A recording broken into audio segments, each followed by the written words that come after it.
J'ai des femmes, vers 38-40 ans, elles mangeaient que des yaourts, elles pensaient bien faire, garder une bonne silhouette, avoir un microbiote parfait. Ben non, c'est pas du tout le cas. Il faut dire que la bouche, c'est le premier organe du système digestif. Quand la langue est très chargée, on voit que là, il y a un gros problème, souvent au niveau du foie. C'est vraiment un signal d'alarme qu'il se passe quelque chose au niveau de notre corps et de nos intestins. Les dents sont reliées à des organes par les méridiens d'acupuncture. Pourquoi on les appelle les dents de sagesse? Chaque douleur, chaque dent qui lâche raconte quelque chose de précis. Vos dents sont directement reliées à votre histoire émotionnelle. Elles enregistrent le stress, les chocs émotionnels et les conflits non digérés. Donc, votre bouche parle bien plus que vous ne l'imaginez. Dans cette vidéo, le docteur Perronnet vous montre comment lire ce langage des dents. Elle est chirurgien dentiste depuis plus de 32 ans avec une maîtrise de sciences biologiques et médicales. Et bien sûr, elle a une approche de la dentisterie holistique. On découvre ça maintenant. J'ai toujours eu à cœur à remonter à la source des mots du corps et des mots des dents, en l'occurrence, puisque c'était ma partie. Et je sentais depuis le départ que ces dents avaient beaucoup de choses à nous révéler. Donc, fur et à mesure, je me disais, bon, tiens, voilà, je me suis rendu compte que c'était relié au corps, aux organes, aux méridiens, à notre hygiène de vie, et puis plus encore, je me suis rendu compte qu'elle nous parlait aussi de nos traumatismes psychiques. C'est fur et à mesure de mon exercice, qui a été quand même assez long, plus de 32 ans, je me suis rendu compte qu'elles avaient quelque chose de spécial à nous dire. Les dents, elles vont contenir finalement notre mémoire. Tout ce qui s'est passé dans le passé ou peut-être même plus dans le transgénérationnel ou autre. Voilà, donc les dents, en fait, ce sont des cristaux, hein, des petites pierres. Elles sont faites de cristaux d'hydroxyapatite. Et donc, elles vont fait se comporter comme des petites pierres. Elles vont des cristaux, elles vont emmagasiner en mémoire toute cette vie, aussi notre enfance, de notre petite enfance, tous ces traumatismes inconscients, elles portent nos inconscients, nos traumatismes inconscients, aussi même de la vie intra-utéro. Elles commencent à se former pour certaines dans notre vie intra-utéro. Et plus encore, la forme de nos mâchoires, etc. Certaines dents vont porter des mémoires transgénérationnelles. Elles sont vraiment porteuses de toute notre mémoire. Et j'explique encore plus, ça va encore beaucoup plus loin. Pour moi, elles sont porteuses de mémoire même collective. Et donc, elles sont révélatrices de tout cela, de faits de société, hein. Voilà, on pourra revenir là-dessus, le fait qu'on déchausse, que c'est une maladie de société. Maintenant, beaucoup de gens ont les dents qui déchaussent prématurément. C'est révélateur de la société, de mémoire collective. Par exemple, sur le déchaussement, qu'est-ce que tu peux nous dire?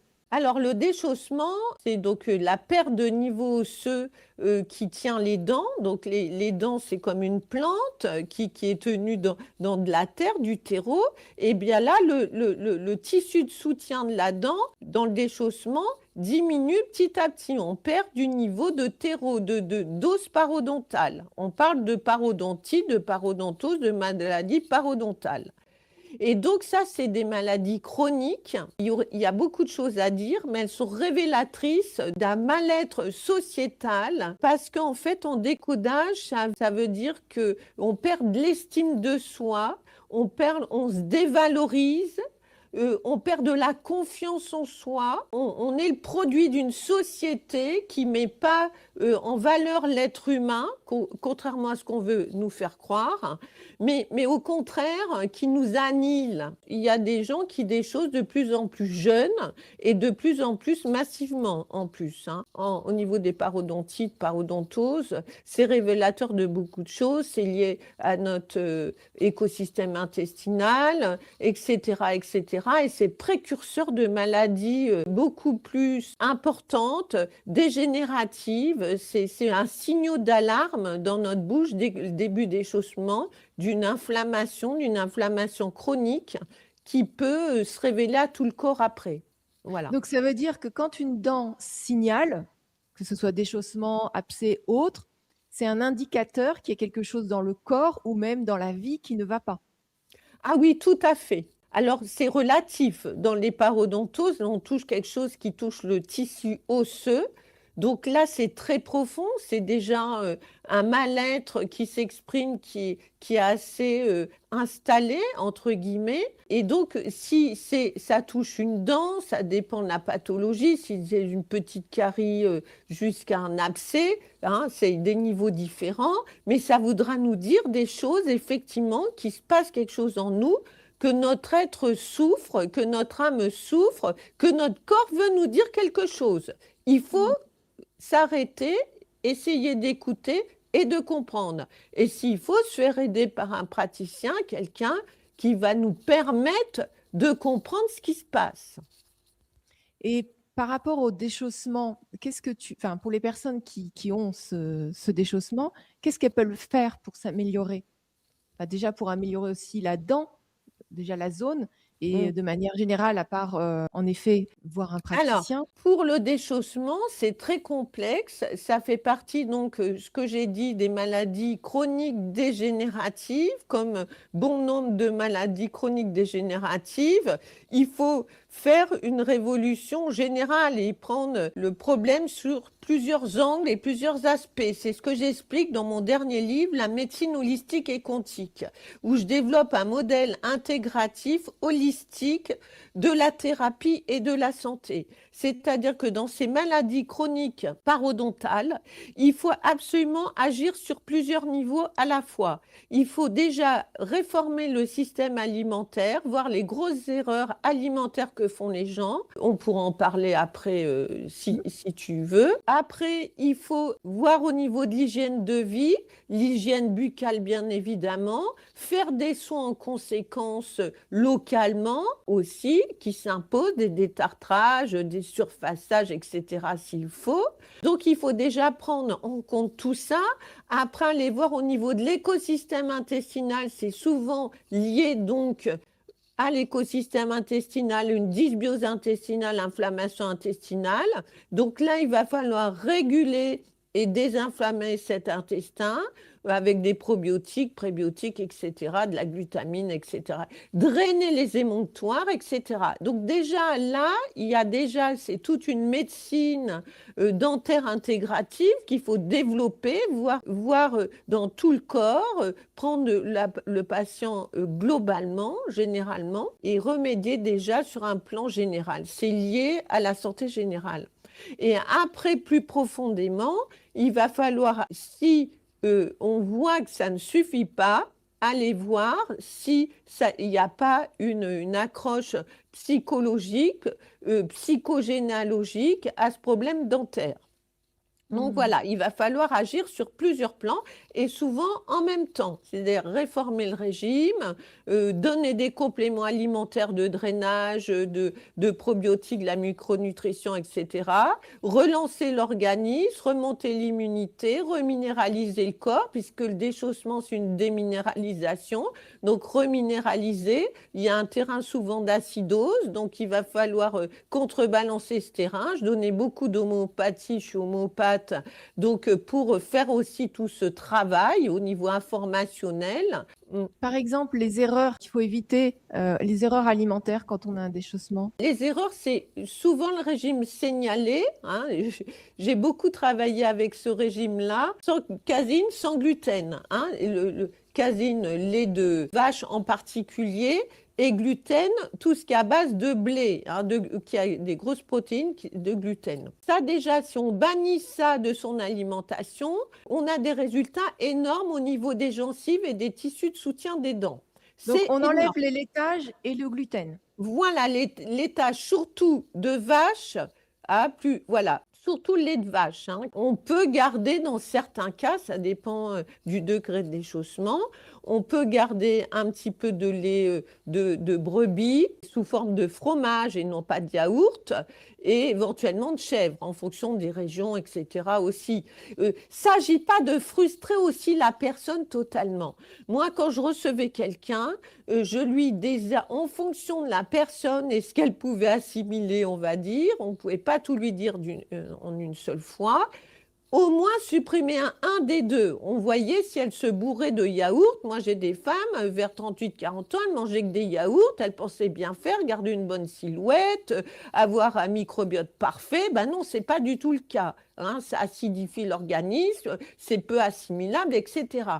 Donc ça, je leur enlevais donc tout ce qui est yaourt, caséine, donc de lait de vache surtout. Hein. Et puis, si elle renaît, ça allait un peu mieux. J'ai essayé aussi d'enlever aussi tout ce qui est à base de blé. Hein. Donc voilà, ça suffit pas. Il faut en plus prendre des huiles première pression à froid dont parlait le docteur Kousmine, dont je me suis beaucoup inspirée. J'ai travaillé d'ailleurs à Dijon à l'époque dans l'association Kousmine, chez un dentiste énergéticien là-bas. La réforme alimentaire est très importante. Donc, sans gluten, sans caséine, les huiles première pression à froid, donc tournesol, sésame pour la barrière intestinale, des fruits et des légumes de saison, boire abondamment, éviter le tabac et l'alcool, diminuer le sucre, voire le supprimer. Déjà, là, on n'avait déjà pas ce bourré de café aussi. Boire du café, il y en a qui boivent du café, c'est très acidifiant. Ça empêche l'absorption du fer, souvent, et le thé aussi, d'ailleurs, donc un petit peu modérément. Donc voilà, déjà en réformant ce régime, on a des résultats énormes au niveau des dents, par exemple des petits saignements, des petites gingivites. Voilà, donc ça déjà, on a déjà un résultat de dingue, en plus des soins locaux, évidemment, des bains de bouche, d'un bon dentifrice, du détartrage et des soins du dentiste, etc. Mais là, déjà, on a... voilà, puisqu'on va réguler les intestins, qui sont la première porte d'entrée de problèmes généraux. On le sait maintenant, tout part des intestins à un certain niveau. Alors, j'ai plusieurs questions à te poser. Je voudrais revenir ce docteur Seignolet, c'est ça? Comment on le prononce déjà? Signaler, oui. Voilà, donc lui, il a sorti un livre, c'est l'alimentation de la troisième médecine, il me semble. Exactement. C'est très intéressant. Il a prouvé qu'avec ce régime signalé, il arrivait donc pallier, à améliorer des gens qui avaient des pathologies très graves. Même le Rien. cancer. Voilà, exactement. Il a pris un peu le relais de Catherine Kousmine, qui s'était rendu compte que tout se passait dans les intestins et que tous les gens qui avaient des maladies graves chroniques avaient une dysbiose intestinale, avaient une inflammation des intestins. Donc, il a repris un peu la voie de Kousmine à sa manière, en se rendant compte que c'est vraiment cette caséine et ce gluten, le gluten qui fait une colle en fait dans les intestins. Donc là, on pourra en parler au niveau scientifique, etc. Mais ça fait une espèce de colle. On mange du blé qui était transformé. À l'époque, les blés, ils ont été génétiquement transformés. C'était du kamut, du petit épaule, du kérosan. On en trouve maintenant en magasin bio, voilà. Et ces blés sont beaucoup plus assimilables et ils contiennent beaucoup moins de gluten que la baguette classique qu'on achète chez le boulanger. On n'arrive plus à assimiler, on n'a plus les enzymes qui vont dégrader ces grosses protéines de gluten et de caséine. Hein, très vite, on les a plus. Ça fait une patouille, entre guillemets, intestinale et ça fait développer un microbiote pathogène et une inflammation intestinale, une barrière intestinale poreuse qui va faire passer dans le sang des choses qui ne devraient pas passer. Ça va aller au niveau de nos émonctoires, au niveau du foie, des reins, et c'est des centrales d'épuration, grosso modo. Et donc, du coup, ça va les embuer ça va les charger jusqu'à ce qu'ils soient saturés, qu'ils donnent des signes, des mots dans le corps. Alors, les toxines, ça remonte dans la gorge et ça reste aussi dans la bouche. oui, on le voit d'ailleurs quand on voit aussi, il faut dire que la bouche, c'est le premier organe du système digestif. Donc de toute façon, tout est lié dans le corps. Hein. En fait, ça va être tout de suite, quand on ouvre la bouche, le reflet de ce qui se passe aussi, de tout notre système digestif.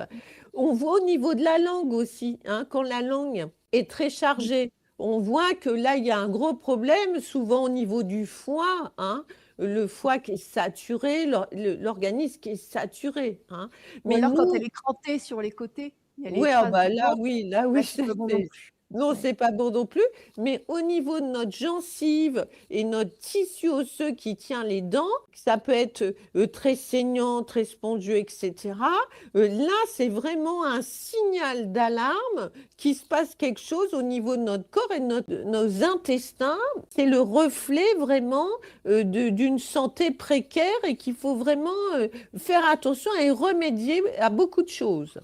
Donc Mm. la bouche nous informe de beaucoup de choses. Ce que j'aimerais bien, avant de poser d'autres questions un peu précises comme le déchaussement ou le bruxisme ou des choses comme ça, j'aimerais bien soit regarder l'image de décodage dentaire, soit les organes et méridiens. Dis-moi avec laquelle on peut commencer. Parce que ça peut donner un visuel aux personnes pour commencer. Bah, les méridiens. On voit que les dents sont reliées donc à des organes par les méridiens d'acupuncture en particulier. Alors bon, on n'est pas tous constitués de la même façon et selon les ethnies aussi. Donc le méridien d'acupuncture, il peut varier un petit peu entre deux dents ou une dent, hein. On n'est pas on n'est pas des robots, hein. Les incisives de devant, que ça soit en haut ou en bas, sont reliées au méridien rein vessie et même urogénital. Donc ça va donc nous parler de nos reins vessis et des énergies de notre rein vessie si on a une pathologie sur ces dents-là. Nos canines sont liées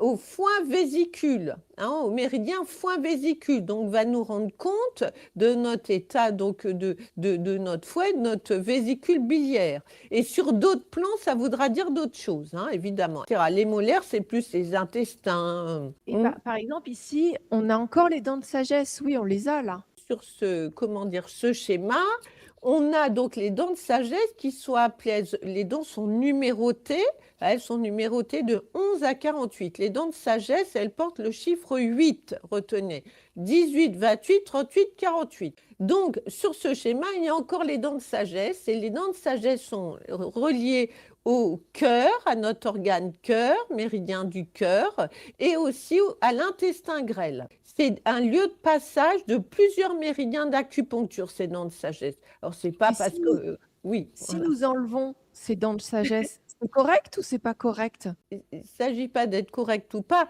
Et dans certains cas, pour aligner les dents des ados, on est obligé d'enlever les dents de sagesse pour que toutes nos dents rentrent sur l'arcade. Ils sont obligés d'enlever souvent les germes, même des dents de sagesse qui poussent plus tard, pour placer toutes leurs dents et les aligner. Donc là, dans ce cas-là, s'il n'y a pas de place, on n'a pas tellement de choix, hein. C'est les dents de sagesse ou à enlever des prémolaires. À la limite, il vaut mieux peut-être enlever les dents de sagesse. Si on a le choix, évidemment, de ne pas les enlever, il faut les garder, hein, bien évidemment, hein, ça coule de Mais source. pourquoi on les appelle les dents de sagesse? Alors, c'est intéressant parce que justement, c'est symbolique pour le coup, là, à ce niveau-là, le don de sagesse. La langue française, il faut savoir, elle est riche et elle n'est pas, c'est une langue sacrée, hein. Donc, si on a mis don de sagesse, il y a quelque chose à voir, il n'y a pas de hasard là, pour moi. Et c'est intéressant justement de voir la vie comme ça, hein. Et donc, du coup, les dents de sagesse, elles correspondent à passer à d'autres champs de conscience. C'est-à-dire qu'elles portent des numéros, hein. Moi, je suis très liée aux chiffres, aux nombres, hein. Tout est nombre, hein, disaient les pythagoriciens. Donc, les dents de sagesse, elles sont liées aux chiffres 8, 18, 28, 38, 48. Donc, ce nombre 8, c'est l'infini. C'est rien que la forme, on voit, ça fait un lémiscate. C'est vraiment à passer à d'autres champs de conscience, à se connecter à l'envers du décor, à se connecter à notre partie féminine, à notre intuition, à tous les possibles. Vous voyez, ces dents de sagesse sont importantes. Si on nous les a enlevées, et c'est souvent le cas, hein, eh bien, c'est pas grave, on va pouvoir quand même faire ce chemin en conscience et pouvoir accéder à d'autres champs de conscience, heureusement. Parce qu'en fait, là-dedans, il faut savoir qu'elle est dans une loge énergétique Et donc, quand on enlève la dent, la loge énergétique de la dent reste quelque part. Mais il faut souvent la réactiver. Hein. Moi, j'ai une formation d'ostéopathie crânio-sacrée et donc on peut dérouler la zone où il y avait la dent de sagesse, cette dent fantôme, et réactiver l'énergie de cette loge énergétique et par le biais aussi rétablir le courant du méridien d'acupuncture cœur, intestin grêle qui passe à cet endroit-là. Hein. C'est intéressant, vraiment. Voilà. Et ce que je te propose, c'est de passer l'autre photo sur décodage dentaire. Là, pour le moment, on a parlé plus d'un plan, on va dire, physique, énergétique des choses, avec les méridiens d'acupuncture, l'écosystème intestinal, les dents qui sont liées aux intestins, aux émonctoires, et à la santé générale. Les dents parlent aussi du plan psycho-affectif. Et ça, de façon très mathématique. C'est au fur et à mesure de mes formations, de mon évolution aussi personnelle que je me suis rendu compte de ça. Les dents du haut, donc à droite, elles vont nous parler plus du côté masculin. Et en haut à gauche, à notre gauche, ça va parler plus du côté féminin. Mais toutes les dents vont avoir quelque chose à nous dire sur ce plan psychologique, psycho-affectif, émotionnel, profond. Elles vont nous parler et tout est parlant à ce niveau-là. C'est-à-dire une dent un petit peu en avant de l'autre, un petit peu en retrait, une dent qui manque, une dent en rotation, une dent incluse, etc. Tout ça va nous dire des choses d'une façon très marquée, très, très voyante. Des choses que tu as eues le plus couramment pour choisir une ou deux dents, pour faire un exemple.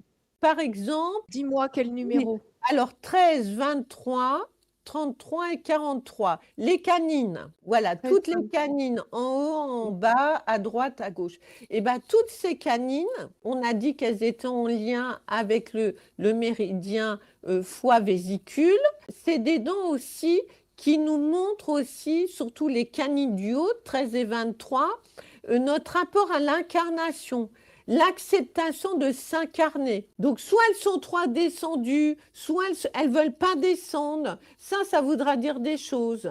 Hein. Voilà, on dit il a la dent longue. Hein. Ça veut dire qu'il en fait un peu trop. Hein. Tout ça voudra dire des choses. Elle ne veut pas descendre. Une canine qui ne veut pas descendre, c'est quelque chose... un refus quelque part de l'être, de s'incarner sur cette terre, à une acceptation qui ne se fait pas d'être là. Hein. Voilà, bon, par exemple, après, on verra sur un autre plan psychogénéalogique que ces canines, elles vont nous parler, les canines incluses, de notre psychogénéalogie, justement aussi. Pour une dent, alors ça, c'est la base de la structure de la personne. Et s'il arrive une problématique à l'une de ses dents. Par exemple, tu aurais un autre exemple sur une problématique? Ça peut être quelque chose d'esthétique, une facette qui saute, ou ça peut être une carie. Enfin, une carie, ça se produit plus ici. Ou alors une dent manquante au cours de la vie. Voilà, alors voilà, justement, quand on a une dent manquante, une dent qui nous manque, alors soit elle manque de naissance, hein, tout est important à considérer, soit on nous l'a enlevée, elle a été extraite à un moment donné, soit on a eu un accident, on l'a perdue, elle s'est cassée, etc. Donc elle manque, elle n'est plus là, voilà. Et bien ça nous parle tout simplement. Tout simplement. Ce n'est pas parce que c'est simple que c'est simpliste. Hein. Il faut voir aussi les tenants et les aboutissants des choses. D'un manque affectif. Il y a eu un manque qui revient souvent à la petite enfance. Hein. Un manque profond affectif de la petite enfance, avant 6 ans, bien avant 6 ans. Hein. En épigénétique, Bruce Lipton, etc., ils disent que tout se joue avant 6 ans. Heureusement qu'on a quand même une marge de libre arbitre après, parce que sinon, ça serait, tout serait cuit. Hein. Mais n'empêche que dans cette petite enfance, ça nous bloque aussi. Il y a beaucoup de choses qui nous bloquent pour tout le reste de notre vie, si on n'arrive pas à débloquer tout ça. Donc, du coup, ça nous parle de ce manque affectif profond, profond. On a été, voilà, tout ce qui est aussi des dents qui sont serrées, très serrées les unes avec les autres. Ça, ce serment, on a été aussi dans la fratrie dans laquelle on a été élevé, on avait un problème de place. Hein. On était tout petit comme ça, serré. On n'avait pas de place. Même s'il n'y avait pas de frères et sœurs, on était peut-être élevés avec des parents où il ne fallait pas faire de vagues, qu'il ne fallait pas. Voilà, on s'est fait tout petit pour pas gêner. Hein. Donc tout ça va s'inscrire dans les dents et dans notre dentition, dans notre denture. On va voir tout ça. C'est très, très clairement. Oui, Ouais. oui, Au niveau juste des mâchoires, ouais. Au niveau des mâchoires, une mâchoire, c'est très intéressant. On voit ça aussi au niveau des mâchoires. C'est-à-dire que quand on est de profil, si on a la mâchoire du haut qui avance beaucoup par rapport à la mâchoire du bas, on parle d'overjet, etc., de béance antérieure, avec une mandibule très en retrait.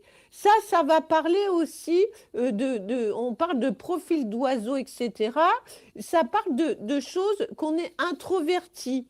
Hein. Donc voilà tout. Et au contraire, l'inverse, si la mâchoire du bas avance trop par rapport à la mâchoire du haut, c'est des individus très volontaires qui veulent prendre le pas, qui veulent déjà commencer à finir avant d'avoir commencé.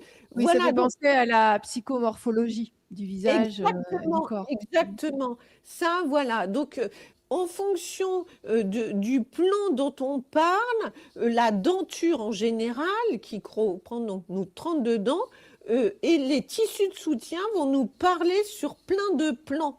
Hein, voilà. Et par rapport à la dent manquante, pour aller l'exemple, parce que là, tu as pris l'exemple d'une dent qui manquait pendant l'enfance, mais si à l'âge adulte, ou je sais pas, à la trentaine, il y a une dent qui manque. J'en ai déjà vu sur des gens. Hum, Par là, sur le côté, ouais. parfois, il y a un trou. Une dent manquante, c'est vraiment le reflet d'un manque affectif, comme on vient de le dire, quel que soit l'âge, mais aussi, ça peut être aussi le fait que cette dent qui porte énormément de mémoire en fonction de son numéro, sa position, elle va porter des mémoires particulières qui sont tellement lourdes, tellement traumatiques, qu'en fait, à un moment, elle a été enlevée pour X raisons parce que c'était trop lourd. Le bagage était trop lourd, comme si le corps voulait expulser cette charge lourde, ce point noir, pour s'en débarrasser. Ça peut être aussi, je ne dis pas que effectivement c'est un bienfait de ne plus avoir de dents et d'enlever une dent, mais il y a des moments, ça peut vouloir dire ça, que c'était trop lourd et que du coup le corps a expulsé littéralement comme un intrus tout ce bagage, ces mémoires gênantes. Oui, oui. Hmm. Ça dépend aussi quelle dent manque. Donc, en fonction de la dent manquante, tu me faisais voir Les une dent côtés, à là. gauche, voilà, une dent à gauche, c'est les prémolaires, souvent, c'est vrai, c'est des prémolaires. On voit les gens, ils sourient, puis ça leur fait Mhm. un trou. Donc, on touche les dents numérotées 14, 24, voilà. Et donc, ça, c'est des dents en rapport avec la relation. Hein, notre relation aux autres et à nous-mêmes. Hein. Donc, si elle manque, imagine que ça va vouloir dire qu'au niveau relationnel, que ça soit à gauche ou à droite, donc masculin ou féminin, ça va vouloir nous dire des choses. Ça peut nous vouloir dire qu'on a une relation à notre maman qui est très pénible ou avec notre père, et de là avec nous-mêmes et avec les femmes en général et les hommes et l'autorité, l'archétype féminin et masculin. Ça va vouloir dire, voilà, ce qui est intéressant, c'est quand on a une bouche de quelqu'un, il ouvre la bouche, on regarde ça, on voit une dent qui manque, tout de suite, ça va nous interpeller.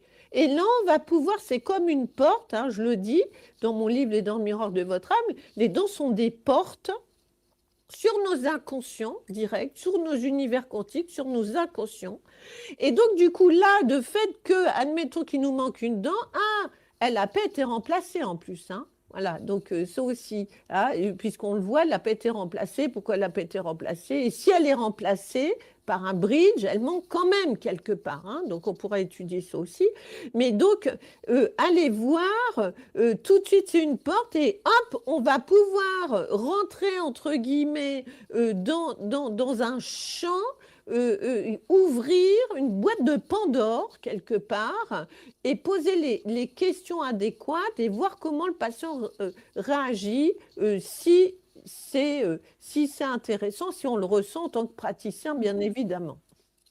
Et pour les personnes qui ont une dent qui se chevauche comme ça devant, Alors, ça arrive souvent, même après un traitement d'ODF qui donc est avisé pour aligner les dents. Des fois, les choses, après qu'on enlève les multibagues, etc., à un moment de sa vie, ça revient quand même, hein. Il y a une tendance à revenir.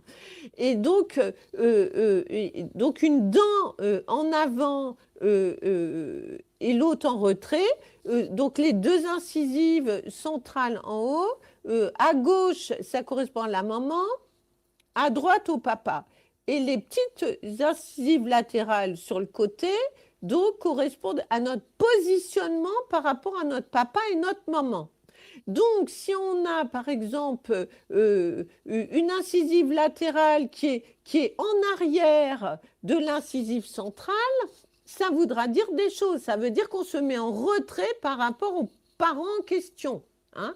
Si au contraire, elle chevauche le papa ou la maman, la dent du papa ou de la maman, ça voudra dire qu'on veut prendre le pas sur ce que nous emmène le papa ou la maman. Hein, voilà, bon, après, voilà, c'est toute une lecture, en fait, incroyable de notre personnalité, de notre individu, à ciel ouvert. est-ce que tu peux nous donner tes différents ouvrages, le nom et ce qu'il y a dedans, enfin ce qu'il y a dedans, pour savoir sur lequel on peut commencer? Alors, le premier enfin, c'est pas le premier, j'avais déjà écrit un livre en 2017, donc en 2020, Les dents miroirs de votre âme, qui est très accessible à tout le monde. Et ce qui est très, très intéressant, d'abord, il est tout en couleur, alors ça, c'est génial, hein. Et on retrouve les gros tableaux que Gwendoline vient de nous montrer. Et donc, ça, sur plusieurs plans, hein, psychologiques, avec les organes, il y a plein de conseils naturels, un régime, comprendre aussi tout un tas, les dents et la posture, on pourra en parler, que les dents sont reliées beaucoup à la posture. Et je démontre dans ce livre, je vais beaucoup plus loin, et on est au-delà du décodage, on est au-delà de la symbolique à ce moment-là. De mon point de vue, c'est le livre le plus facile à accéder quand on veut commencer et quand on veut découvrir. Oui, après j'ai écrit donc La dentisterie quantique et globale, qui est un très gros livre et qui est en sous-titre Les dents grilles universelles de décodage. Et donc, c'est un livre de dentisterie intégrative naturelle avec des conseils très pratiques, un régime dentaire pour garder des dents saines et les conserver avec la micronutrition, avec énormément de choses à faire, des soins locaux, généraux, pour rétablir si on a une pathologie buccale, et aussi un gros décodage dentaire dent par dent sur tous les plans. Voilà, ce très gros livre, alors aussi en couleur, avec beaucoup d'exemples, beaucoup de répertoires de phyto, de gémothérapie, d'aromathérapie. C'est un livre pratique aussi. Merci beaucoup. Alors, je voulais te poser quelques autres questions, notamment sur le bruxisme. Souvent, c'est c'est lié au stress quand on serre les dents pendant la nuit. De ton point de vue? Alors, moi, de mon point de vue, le bruxisme, ça dépend des cas, déjà. Donc, déjà, il faut effectivement, l'acupuncture, c'est très bien, voir au niveau de l'ostéopathie aussi, hein, toucher les structures. Donc, voir aussi, faire une séance d'ostéopathie, bien souvent crânio-sacrée, pour relancer les énergies, mais à un autre niveau que l'acupuncture, hein. C'est complémentaire, c'est des niveaux différents. Après, moi personnellement, s'il y a un bruxisme léger, effectivement, il faut s'interroger sur la gouttière et voir si la personne, elle n'est pas dans un stress total, puisque, comme on dit, on est sur les dents. Ça, Mhm. voilà. Donc, on n'arrive plus à se relaxer, surtout la nuit, etc.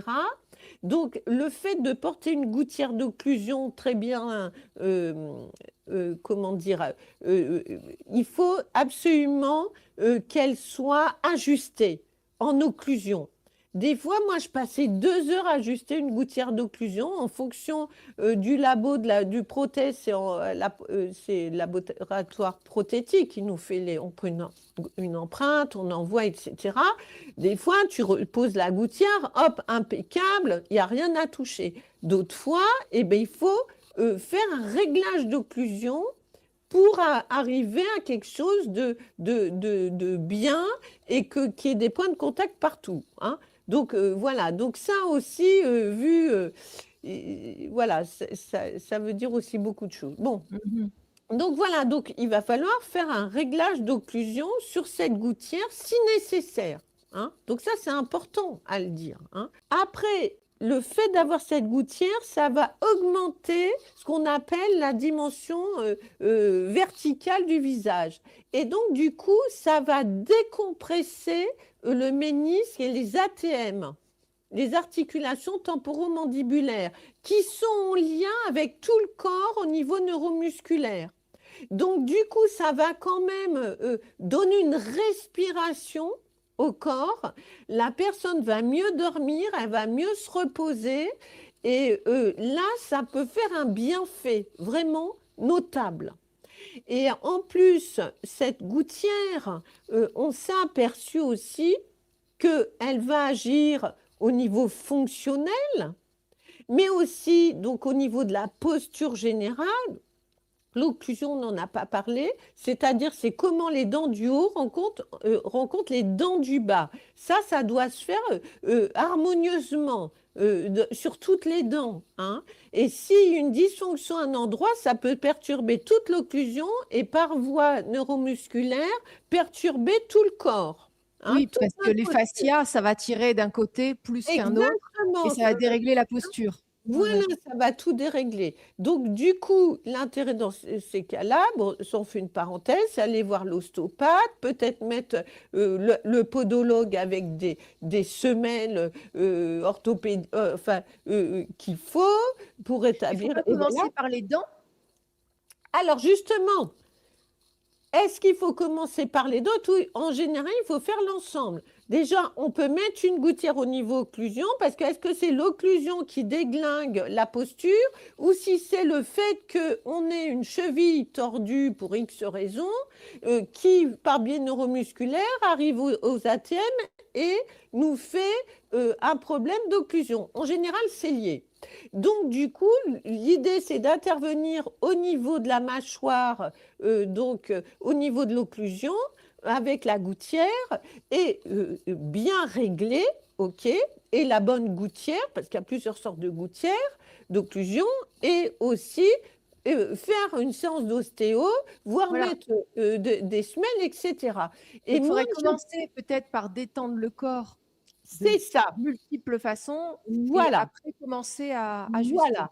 Alors, à moins qu'on voit qu'il y ait déjà des grosses surfaces d'usure au niveau des molaires dû au bruxisme, et donc avec une usure des mailles, où on voit que le truc est installé depuis un bon moment, et là, l'intérêt de la gouttière, Mm. quand même, hein, pour arrêter ce que. Et alors, c'est symbolique, puisque justement, les gens, ils se font du mal, tu vois, ils Ouais. brusquent. Ou il Et casse, ils il casse la s'usent, dent. ils s'usent, ils s'usent. Et puis c'est révélateur de colère aussi, rentrer, tu vois. Ils en veulent à je sais pas trop qui. Enfin bon, voilà, ça veut dire beaucoup de choses. Ouais. Et ce que je voulais rajouter aussi, donc ces gouttières d'occlusion, c'est pas que sur le bruxisme, c'est si on a un problème d'occlusion générale, c'est-à-dire s'il nous manque des dents dans un secteur, ça va dérégler notre occlusion. Si on a une couronne en surocclusion, eh bien, ça va dérégler l'occlusion. Si on a des prothèses mal ajustées, Attends, ça c'est va quoi une dérégler. couronne en surocclusion? Ça veut dire quoi ça? Alors, c'est une couronne dentaire qui a été faite, mais qui est un petit peu trop haute et qui va trop toucher la dent en face, antagonisme. Et du coup, bah, ça va dérégler toute notre occlusion, donc toute notre posture. Hein. Mm. Un appareil dentaire qui est mal réglé ou qui est usé, ça va aussi dérégler toute notre posture, etc., etc. Donc, le problème d'occlusion avec les gouttières d'occlusion, ça ne fait pas que régler le bruxisme, ça fait régler tous les problèmes d'occlusion et de posture. Donc, c'est quand même vachement bien ces gouttières d'occlusion. Et au fait, en plus, alors, c'est comme une béquille quelque part. Ça ne va pas arranger la dent ou remettre tout droit, tout aligné. Non, c'est une béquille. Et au bout d'un moment, on porte la gouttière et si on voit qu'il y a un bienfait, donc dans certains cas, il faudra continuer de la porter. Soit il faut refaire les prothèses en question, soit refaire des reconstitutions pour remettre un petit peu de niveau dentaire, etc. Hein, donc voilà. Voilà. Et les gouttières, je voulais rajouter, ce qui est en fait très important, c'est au niveau symbolique, c'est très très subtil, c'est-à-dire que ça va relier le haut, les dents du haut et les dents du bas. On a dit que ça va augmenter cette dimension, ça va donner de la respiration, ça va desserrer un peu nos articulations, nous relâcher. Et ça va mettre du lien entre le haut et le bas.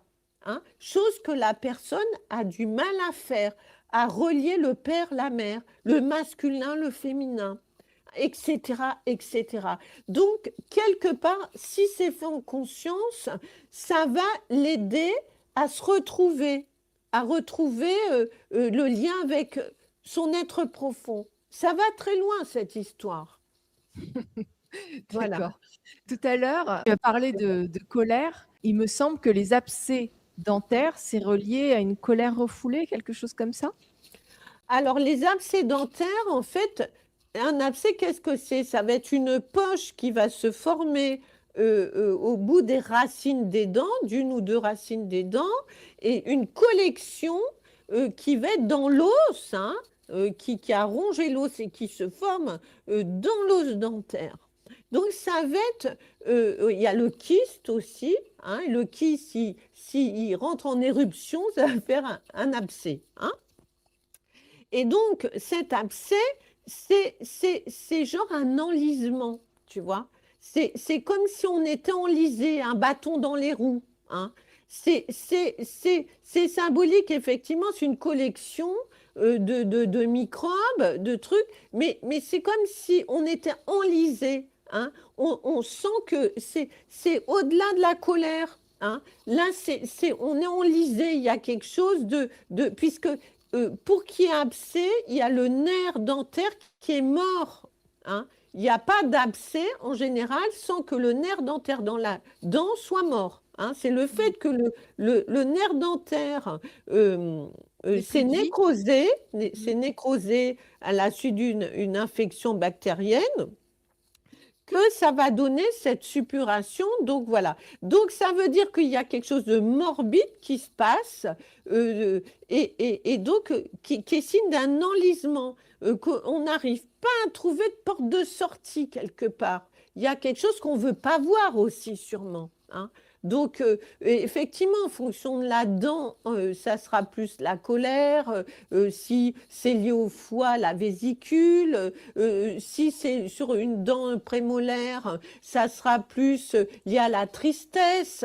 Ça va dépendre du numéro de la dent. Chaque dent, au niveau psycho-affectif émotionnel, va correspondre à un sentiment, une émotion. Hein. Mmh. Voilà. Et pour les personnes qui ont une superbe hygiène dentaire, mais il y a quand même des inflammations qui s'installent. Comment c'est possible ça? Alors, c'est souvent, les gens veulent bien faire, ils croient bien faire, et ils se brossent des heures, même des fois trop, à s'user les mailles. Hein, il y en a, hein, c'est violent. Et donc, et ben, ça voudra dire qu'il se passe quelque chose dans leur corps, justement. Et que malgré qu'ils font bien les choses, à bien nettoyer, à prendre soin de leur bouche et de leurs dents, au fond d'eux, il y a quelque chose qui est en souffrance. Et comme on l'a dit déjà, sans parler de tout ça, allez voir au niveau intestinal. Est-ce qu'il n'y a pas des grosses erreurs alimentaires qu'ils font? Tout simplement. Alors après, revenir à un régime, prendre des choses aussi locales au niveau des petites huiles essentielles, de l'argile, de la propolis, etc., pour revenir à un état buccal sain. Hein, voilà. Donc, en fait, ça veut dire quelque chose. Hein, c'est un petit saignement, c'est un petit... malgré tout ce qu'on fait. Alors, il faut aussi aller voir le dentiste, faire contrôler, voir s'il n'y a pas du tartre à cet endroit-là, et s'il y a du tartre, etc., il faut que le dentiste l'enlève pour que ça redevienne sain, etc. aussi. Hein, donc, voilà. Ok, là, je ne vais pas te poser plus de questions sur l'hygiène dentaire parce qu'on a prévu une autre vidéo si ça vous intéresse. Mettez-moi dans les témoignages si vous voulez faire une vidéo sur l'hygiène dentaire de manière naturelle et toutes les astuces que tu vas nous proposer. Pourquoi certaines dents cassent toujours chez les mêmes personnes? Par exemple, tu croques un truc et elle se casse en deux. Oui. Alors, elle se fracture, hein. Voilà. Alors, bon, c'est pas quand même courant, ça arrive. Et puis, il faut voir aussi la fracture. Si c'est une petite fracture, un petit bout d'émail qui est parti, bon, ça voudra dire des choses, mais c'est pas énorme. Si c'est une vraie fracture, la dent va se couper de la couronne jusqu'au bout de la racine. C'est violent, ça fait mal, ça peut déclencher des douleurs très vives et un abcès. Hein. Donc là, s'il y a une fracture nette de la dent, souvent, il faudra, dans ces cas-là, enlever la dent. Il n'y a pas d'autre solution, hein, dans les fractures énormes. Donc, et ça voudra dire qu'il y a quelque chose de l'être qui est fracturé. Il y a quelque chose de l'être qui est très difficile. Un traumatisme, un choc qui va se matérialiser par cette fracture. Hein. Ça va être aussi quelque chose comme si on était au pied du mur et qu'on ne veut pas voir, il y a quelque chose qu'on bute sur quelque chose, hein, où on ne veut pas pardonner quelque chose, on ne veut pas accepter. Hein. Donc, il y a quelque chose de très violent qui se passe, de toute façon. Après, si c'est une toute petite fracture d'émail, bon, bah, ça voudra dire quelque chose en fonction de la position et de la dent. Hein. Mais donc, il y a des niveaux relatifs, hein, à la fracture. Hein. Par exemple, j'ai vu une Miss France qui s'était cassé la dent de devant et je vois souvent des personnes qui ont des accidents de vélo ou autres, ils peuvent se casser une dent, mais de devant, comme ça, entre les deux, oui. là. Oui, ça arrive souvent, même des fois, chez les jeunes enfants, une chute de vélo, même à la maternelle, à 4 ans. Moi, j'ai eu des petits qui arrivaient. Bon, ça, c'était sur leurs dents de lait, hein, à 4 ans. Alors, on a dit que les deux grosses dents de devant, les grosses incisives centrales, donc à gauche, donc c'est de ce côté pour les internautes. Donc, alors, puisque ça a versé à votre gauche, c'est donc lié à la maman, hein, à la mère. À droite, c'est lié au père. Hein. Donc, du coup, en fonction de la dent, elle porte les dents 11, c'est par rapport à l'archétype masculin, dans 21, archétype féminin. Donc, si on se casse une de ces dents, effectivement, on va dire il y a une chute, etc. On peut en rester là, etc. Et puis voilà.